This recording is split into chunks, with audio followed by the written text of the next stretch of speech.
onto wagons, some lying on top of others. Those who could walked. Their faces were pale blue. They had foam at their mouths. 3 months later, Ypres on the Western Front wrongly earned the morbid distinction of being the site for the first gas attack. Bolimov went unreported, never investigated.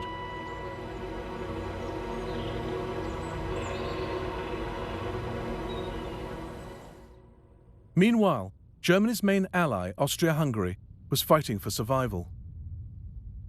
The Russians had invaded and were now besieging the fortress city of Przemysl.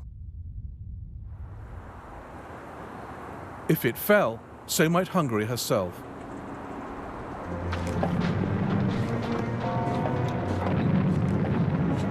The Russians sat outside for 6 months, lobbing shells, waiting.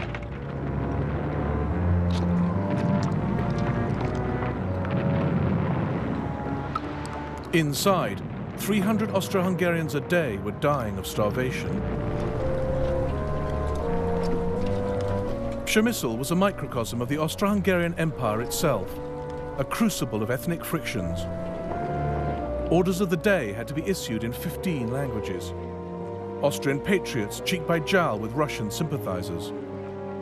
Questions of race, questions of loyalty, fears of the enemy within. There's execution after execution. The Austrians are hanging people by the dozen now. Innocent ones, too.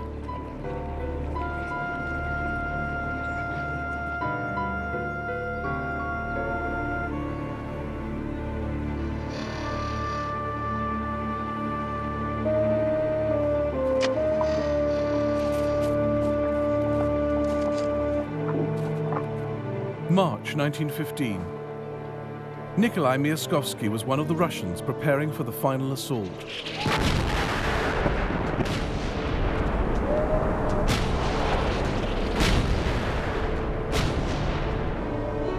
Instead of the total shootout we expected, there were only a few shots of shrapnel, and then we reached the fort quite easily.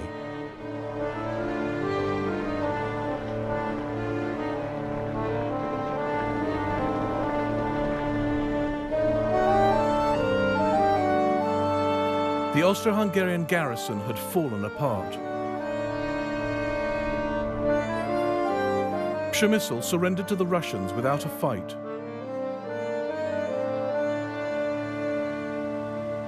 The first Russian train crosses the River San.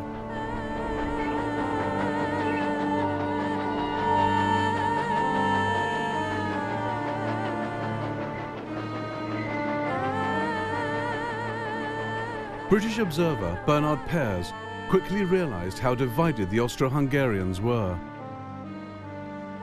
The troops, instead of being all Hungarians, were of various nationalities. The conditions of defense led to brawls and, in the end, open disobedience of orders.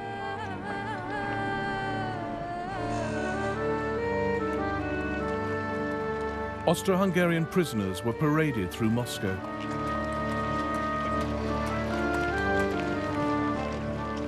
A German official said, referring to Austria-Hungary, that his country was now shackled to a corpse.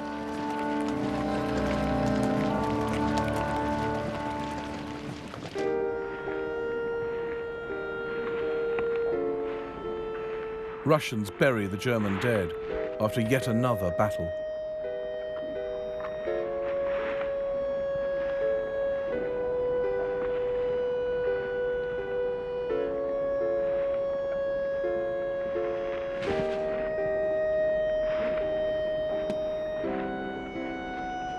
While great armies tore at one another's throats on the Eastern Front, a circle of small nations watched, like vultures, waiting to see which side to join.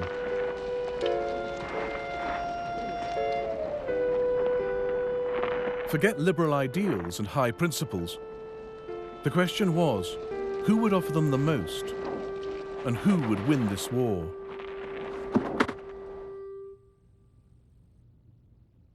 These smaller nations, Italy, Greece, Bulgaria, Romania, also had scores to settle, lands they wanted back.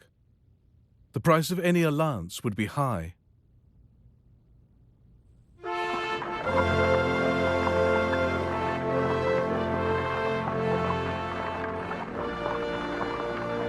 Marie, Queen of Romania, at her post-war coronation. British-born as Princess of Edinburgh, Marie had effectively led Romania as Britain's loyal ally in the First World War.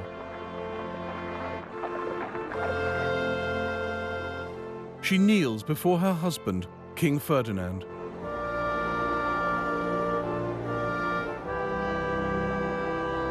But behind closed doors, Marie called the shots. She was instrumental in brokering the critical deal.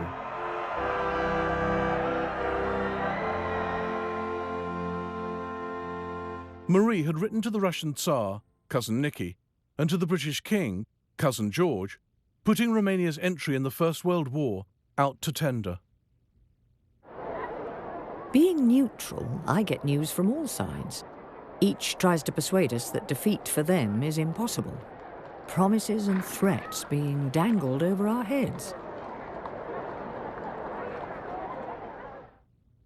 The Romanian government, prodded by Marie, fixed the price for entry on the Allied side. Transylvania, the Banat, and Bukovina.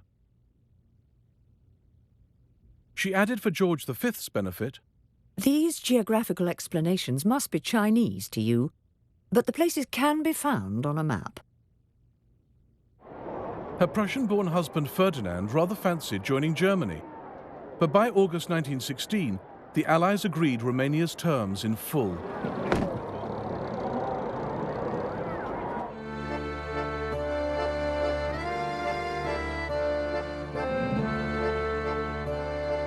In Rome, Italy's leaders had already cashed in. Instead of joining the Central Powers, in line with pre-war treaties, Italy initially declared neutrality. But in October 1914, Prime Minister Salandra said Italy must act for her own national good.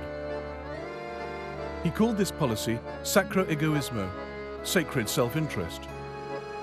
In practice, it meant joining the side of the highest bidder.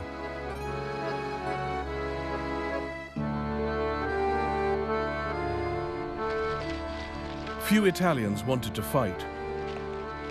But the Allies offered a chunk of Austria-Hungary, part of the Dalmatian coast, and threw in a few islands.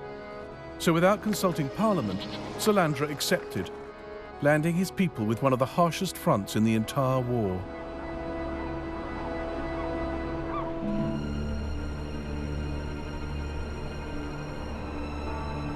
Italy's border with Austria-Hungary zigzagged for 375 miles into Europe's highest peaks.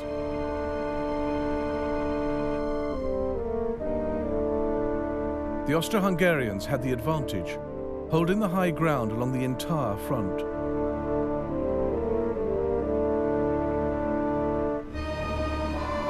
It was brutal terrain.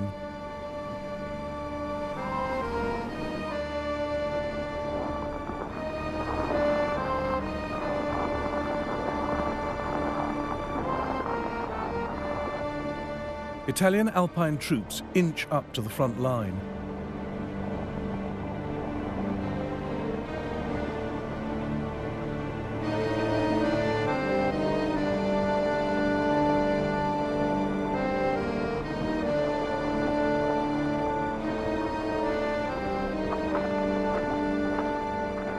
An officer beats out a rhythm for men hauling a field gun up the slope.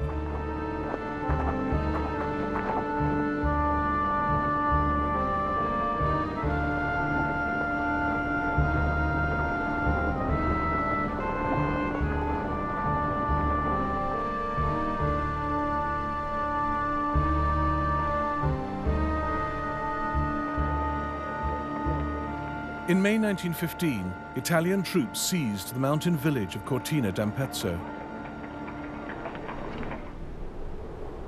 In front of them, the vast Lagătsuoi mountain. By sunrise, the Italians had climbed its sheer rock face to a narrow ledge.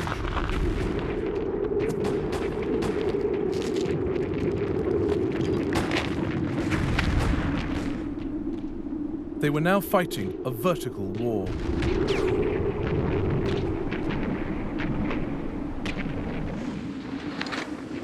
Above them, the Austro-Hungarians had fewer men, but showed a tenacity they lacked elsewhere.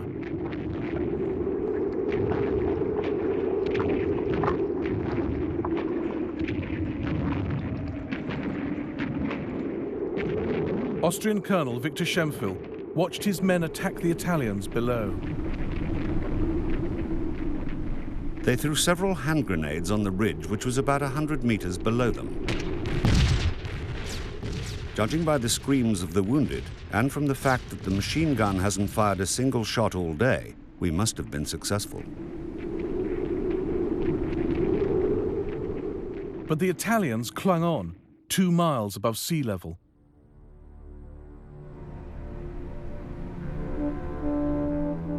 Each side burrowed into the mountains and spent the next 2 years trying to dislodge the other.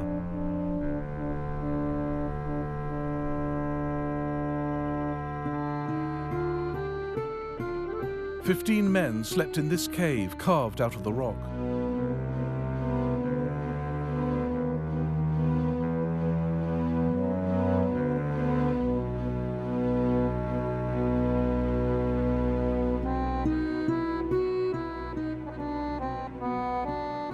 Both sides worked 24-hour shifts, digging tunnels, trying to reach the enemy's position and blast the mountain under them.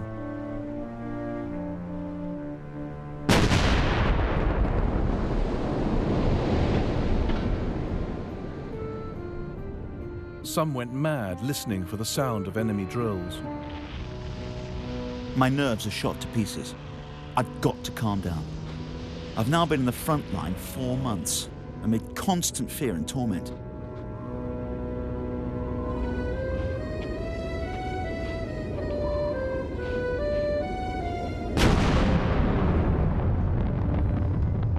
Avalanches became another hazard of war, sometimes triggered by shell fire.